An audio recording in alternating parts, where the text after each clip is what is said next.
मोनिका गुप्ता जी, जय जय राधा वल्लभ शेरवंश। महाराज जी, आपके चरणों में कोटि कोटि प्रणाम। महाराज जी, पिछले कुछ समय से बहुत एक दुविधा चल रही है महाराज जी। घर में कॉकरोच की वजह से पेस्ट कंट्रोल कराना या करना पड़ता है महाराज जी। मन में बहुत पाप का भाव आ रहा है। हर जीव को जीने का अधिकार है। जहां तक हो सके हम उनको जीव रक्षा करते हुए बचाएं, अपने कार्य को कर सकें। जैसे हमें वर्तमान में दिखाई दे रहे हैं तो उनको उसमें भर कर के बाहर फेंक दें। अब जब नहीं दिखाई दे तो ऐसी औषधियां रख दें कि वो उत्पन्न ना हो और वो वहां आवे ना।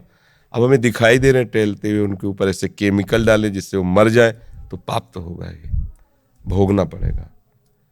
सब जीव इस भूमि में जीने का अधिकार रखते हैं। तुमने एक घेरे में अपने घर को अपना मान लिया है, लेकिन है तो भगवान का ही। तो उसमें छिपकली का भी तो अधिकार है, चींटी का भी अधिकार है, बिच्छू का भी अधिकार। भूमि भगवान की है ना, सकल भूमि गोपाल की। या में अटक कहाँ, सब भगवान के जन है। हाँ, कुछ हमारा विरोधी भाव है। अब सांप जिस कमरे में रहेगा उसमें हम कैसे रह सकते हैं? तो हम मारे ना, निकाल दें। हम ऐसा उपाय करें कि उसको दुख ना पहुंचे और अपना बचाव पक्ष कर लें। ये बात हो सकती है।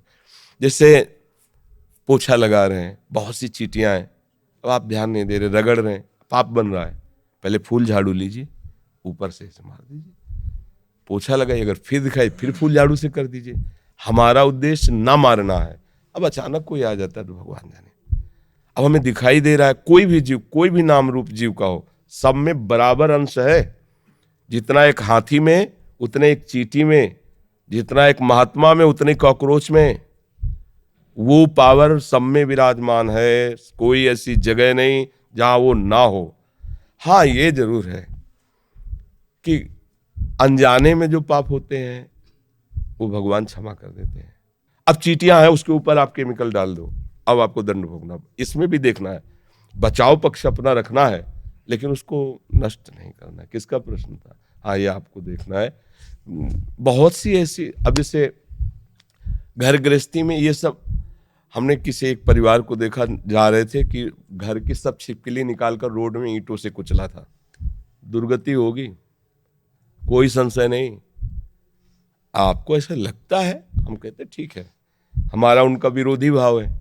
मतलब भोजन में वो शौच न कर दें, भोजन में गिर न जाएं, तो आप उनको निकलवा कर बात छोड़ दीजिए। संसार है, मारने जरूरी है, उनकी हत्या करना जरूरी है क्या? मुझे लगता है किसी भी जीव की हत्या करने का अधिकार हमें नहीं है। हम अपने बचाव पक्ष में हैं। अब कोई मर जाता है वो बात अलग है, अपने बचाव पक्ष में। क्योंकि अगर सेवा पक्ष दिया गया है तो फिर हो सकता है, क्योंकि उस समय वो धर्म है, उस समय वो धर्म है। अब इस समय हमें वो धर्म, आपत धर्म तो नहीं है ना, तो इसमें हमें विवेक के द्वारा चलना है। झाड़ झाड़ के फेंकते रहो, जब देखा अब नहीं है तो वो औषधि, तो वो दवाएं चली हैं, लगा दीजिए, तो आएंगे नहीं और वो उत्पन्न ही नहीं होंगे। गंदगी नहीं रखोगे तो काय उत्पन्न होंगे, गंदगी रखोगे तो उत्पन्न होंगे। ऐसी वो सब चले हैं कि रख दो तो ये सब कीड़े मकूड़े नहीं होते। पर सब में भगवान है। मारना तो हम कभी अनुमति नहीं देंगे। और किसी भी जीव को दंड दोगे, देखो एक कथा तुम्हें सुनाते, महाभारत की है। एक महात्मा मांडव्य ऋषि नाम के थे। वो हाथ उठाकर ऐसे, पहले बहुत कठिन तप संतों को करना पड़ा। कलयुग है तो अब तो नाम जप से ही काम, मंत्र जपो, नाम जप। दाहिने पैर के अंगूठे केवल पूरा शरीर का भार रखकर हाथ उठाकर मंत्र जप रहे थे। उसी राज्य में कुछ चोरों ने राजा के यहाँ चोरी की, राज कर्मचारियों ने पीछा किया, उनके आश्रम में गए और आश्रम में छुप गए, इस भाव से कि महात्मा के आश्रम को देखते ही राज कर्मचारी वापस चले जाएंगे कि यहाँ कैसे चोर छुपे हों। पर उनकी दृष्टि पड़ गई घुसते देख के। अब वहां गए तो माल सहित पकड़े गए। तो उन्होंने सोचा कि महात्मा ने ये नाटक कर रहा है, चोर रखता है और चोरी करवाता है। तो उसी अवस्था में मांडव्य ऋषि को भी ले गए और राजा के सामने पेश किया कि समस्त चोरों को पकड़ लाए, तो उनका शूली की सजा दे दो। शूली की सजा बड़ी भयानक होती थी। एक भाले जैसे यंत्र में ऊपर से सीढ़ियों से ले जाकर उसे छोड़ा जाता था, गुदा द्वार से वो जितना घुस जाए, भाले जैसा, अब वो उसी में टंगा है। अब प्राण शक्ति जितनी उसकी हो, जितने मिनट जिए, जितने घंटे जिए, कोई कोई घंटों जी जाता था, रक्तस्राव हो रहा है, तड़प रहा है। अब वो केवल एक शूली ऐसे लंबी ऊपर से छोड़ दिया और गुदा द्वार में जितना घुस गया, यहां तक, यहां, अब वो तड़प तड़प के बड़ी भयानक मृत्यु होती थी। वो महात्मा को भी ऐसे किया गया। वो तो साधारण जीव थे, सब मर गए। जो इस सूली गई गुदाद्वार से अंदर सुचेतना जागृत हुई, लगाया पद्मासन, उसी पे बैठ गए सूली पे। अब ये तो योगी थे। अब वहां बधशाला में तब जाया जाता है जब दूसरा कोई राजा है, तो 2-4 रोज तो हो ही जाते थे अपराधी। तो दूसरे दिन उतारने गए तो वो तो सब मरे थे और ये पद्मासन में बैठे थे। भाग के गए, राजा से बताया। राजा ने कहा ये तो बड़ा अपराध बन गया, कोई ऋषि आ गया, तुमने वे क्यों नहीं बताया ऋषि। अब आगे गौ करके ब्राह्मण करके मर्यादा थी कि गौ ब्राह्मण सामने है तो दया कर देते थे ऋषि जन, फिर साप नहीं देते थे। पहले बड़ा पावर मंत्रों का होता था। हाथ जोड़, महाराज हमें बिल्कुल पता नहीं कि ऐसा, आप यहाँ कैसे लाए गए मुझे बिल्कुल पता नहीं, अब मुझे क्षमा कर दीजिए, मैं बिल्कुल नहीं। बोले मुझे आपसे कोई मतलब नहीं, पहले ये निकलवाओ सूली। लाख कोशिश की गई, सूली निकली नहीं। तो उनका काट दो, तो ऐसे काट दिया गया, सूली काट दी गई। सीधे वहां से अंतर ध्यान हुई, धर्मराज के पास पहुंचे, क्योंकि पावरफुल महात्मा थे। धर्मराज से कहा कि मैंने क्या ऐसा पाप किया जो तुमने दंड विधान किया, क्योंकि ऊपर हाई कमान तो वहां है ना, क्रिया यहां दिखाई दे रही, कारण तो वहां है ना, पूरा हिसाब किताब उनके पास।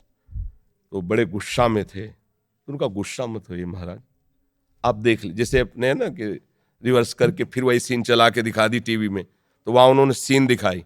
ये 8 वर्ष के बच्चे हैं, खेल खेल में तितली को पकड़ा और उसकी गुदा के द्वार में बम्बूल का कांटा डाल दिया और छोड़ दिया।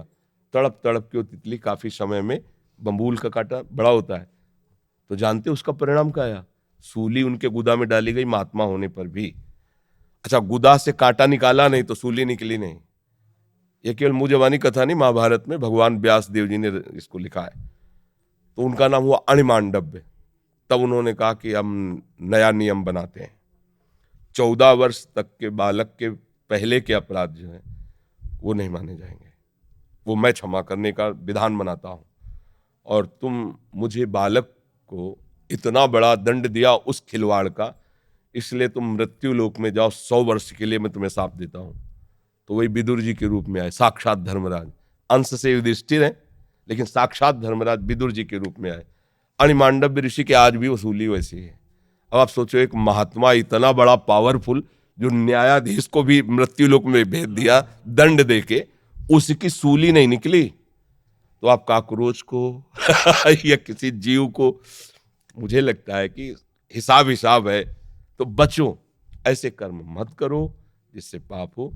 हम 100 बार झाड़ के फेंक देंगे बाहर, वो डस्टबिन नहीं होते, डस्ट पेन क्या कहते हैं, हाँ पेन। हम तो देहाती आदमी यार, तो हमें बीन और पेन में कोई अंतर नहीं ले चल, बाहर फेंक दे। से नाम जप करो, पवित्र रखो, पहले से ही केमिकल ऐसा रख लो जिससे वहां उनकी उत्पत्ति ना हो। आप देख के डालोगे कि ये डाल, अब वो सीधा हत्या है, वो आपको अपराध लगेगा।